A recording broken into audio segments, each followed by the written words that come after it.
SLOSMASHN. Hello everybody, it's your old past SLOSMASHN with another fantastic tale of smashing and bashing. It's slow motion. And in this tale, boom, yeah, childhood favorite USA-1 Kyosho, yeah. Man, I love the USA-1 Kyosho. It was like one of my favorites. Like there's really just two big monster trucks. You had other monster trucks like the Lunchbox, the Midnight, the Pumpkin. But as far as gigantic monster trucks back in the 90s, even I think some of them were in the late 80s, like the Clodbuster even, it was just the USA-1 and the Clodbuster, like the mortal enemies, the USA-1 versus the Clodbuster. I'm so stoked that they brought the USA-1 because I could not get one when I was a kid. I could only just pinch enough money just to get the Clodbuster and do it. And I always wanted the Kyosho USA-1 or Kyosho, or however, Kyosho, yeah. I did about USA-1, man. I love it. This monster truck's an electric brushless version. It's 4S capable, 3S, 2S even. I might even do 2S when I'm just crunching it in the backyard and smashing it around. But here to look at the front of the cover right there, the side panels, the back panels right there. Old Everett himself, just watching him drive the real thing back in the day, yeah. Hey, I'm dead monster trucks, man. But anyways, let's quick it, yeah. And boom, there's everything outside the box right there, plain and simple. Yeah, this thing looks mean, beautifully awesome. Let's get the boring things out of the way first. We get some basic tools right here. It's always good to get tools. You gotta make sure and check those nuts right there and lock them, because I heard they like to lock on you when I see people driving them. Make sure those are nice and tight. We also got optional lights right there. I don't think the LEDs are included. I don't even want to put that on there right there, but I just think I could see those breaking off. But then again, on the other hand, I don't think I'm gonna be really bashing this thing that hard. I just like it for a collector's piece and just driving it casually. There's instructions. We don't need instructions. And then this thing right here, this is basically the Kyosho phaser controller. I got a bunch of them.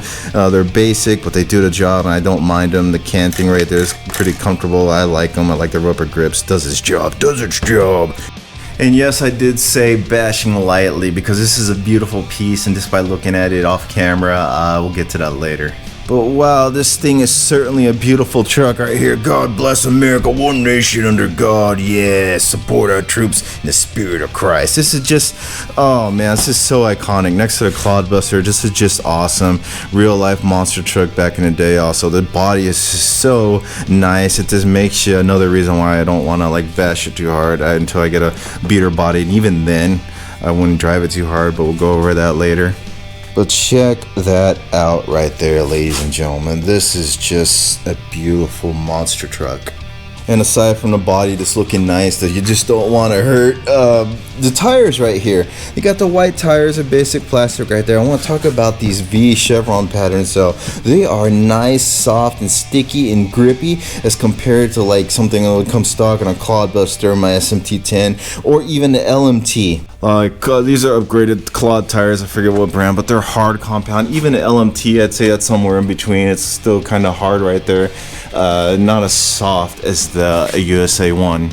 Like the SMT10 right here, these are Duratrax aftermarket tires, and they're sticky, and the Kyosho feels similar to this, and I like these. It's got a nice long low slung wheelbase right here, big strong tires, about the same size as the LMT Clodbuster. But let's pop the hood. Alright, inside the guts right here, and here are my thoughts right here. So this thing right here, it looks really nice. That's so flimsy, that's gonna break right off, even if you use a different body or whatever. Same thing with this body, or this bumper right here, it's really nice. The plastic is so flimsy. I know, just like similar to what I've had on some of my stock Clodbusters before. Those break. I see that breaking. Even the plastic right here for the battery trays, I like the configurations. You can kind of slide it out and accommodate different sized batteries, but the plastic just feels so flimsy. There's some other points on here too. It just was like, oh man. Anyway, receiver box right here. This is their makeshift way of trying to make it splash proof, I guess. It has all this foam right there and has a little clippy clip for the receiver in there, and that is that. And there's a shock mounts right there. Shocks feel good, nice and low slung, and the coolness about that is you got a lot of like different mounting positions there, so that's good. I like the long wheelbase, low slung, even though it's hard sometimes, but I got other monster trucks that ride tall generally. Before I was really interrupted, telemarketers.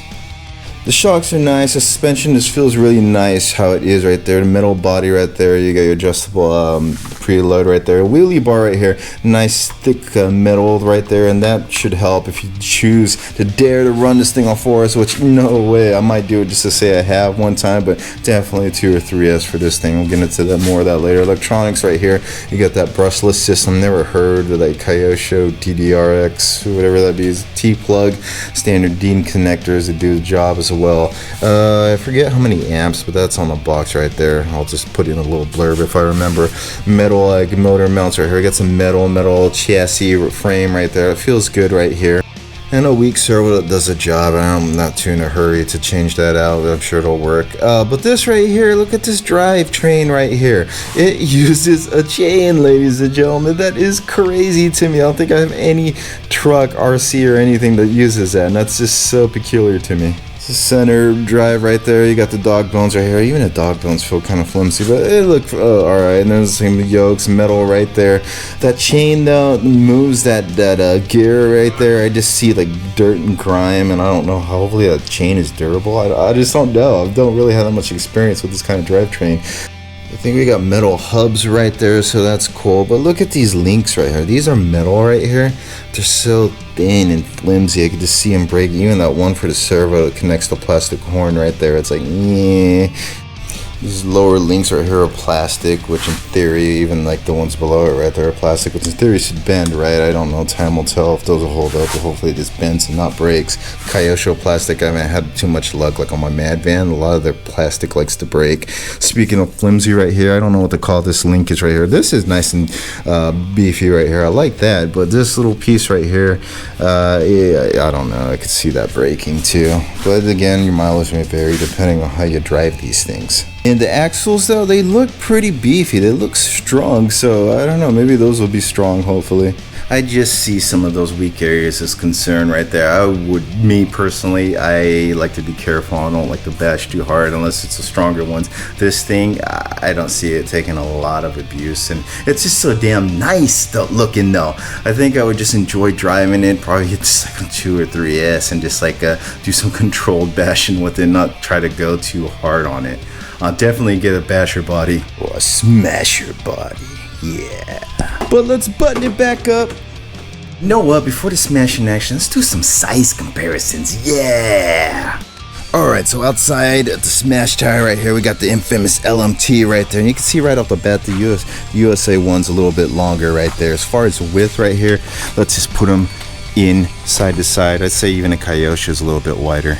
And if I just had to say without driving the USA-1 already, you could just hold this thing, you could tell, and just by driving this thing is definitely the stronger truck. They're both cool in their different ways.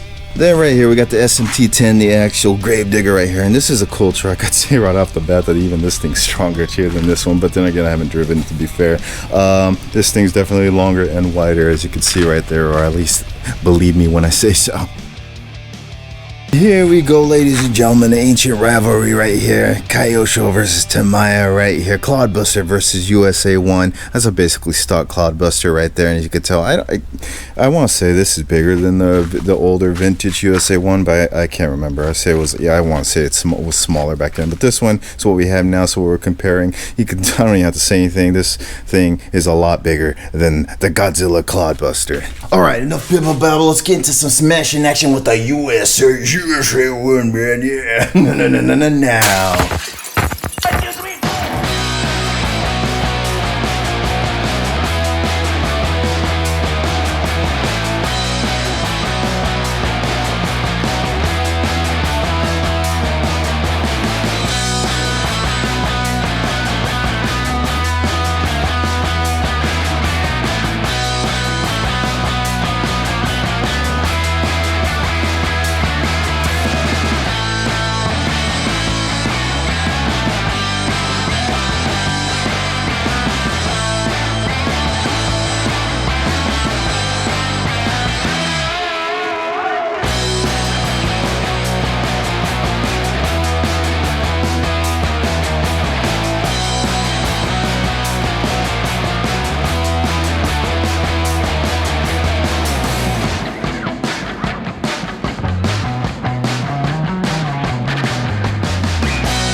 So super quick thoughts on the awesome classic Reborn, the USA-1. Yeah, it's awesome, especially being brushless and stuff. I know they made the Nitro one too, but I think we'll pass on that one. But this being just putting like a smile on my face, bringing me back to childhood, actually having a USA-1 now. It's just cool, even on 2S, driving in smaller areas. I can't wait to take it out in bigger areas and push it a little bit. Like on 3, I think 3S would be cool.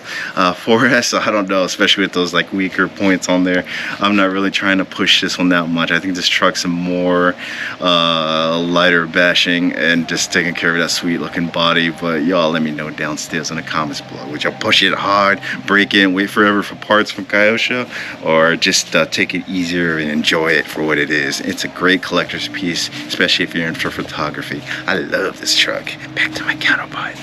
Alright, welcome back. Hope y'all enjoyed that smashing action with this Behemoth USA-1 classic. Yeah, awesomeness right there. Y'all let me know what you think about it downstairs in the comments below. Mainly, would you get one? If you did, would you drive it hard, or would you just take care of it because it's such a nice looking truck and keep it on the shelf and still enjoy driving it, but just not force and insanely push it, you know what I mean? Anyways, until next deal, smash the bell, smash the thumb, subscribe if you may have to already, because we are USA-1 Classic smashing out.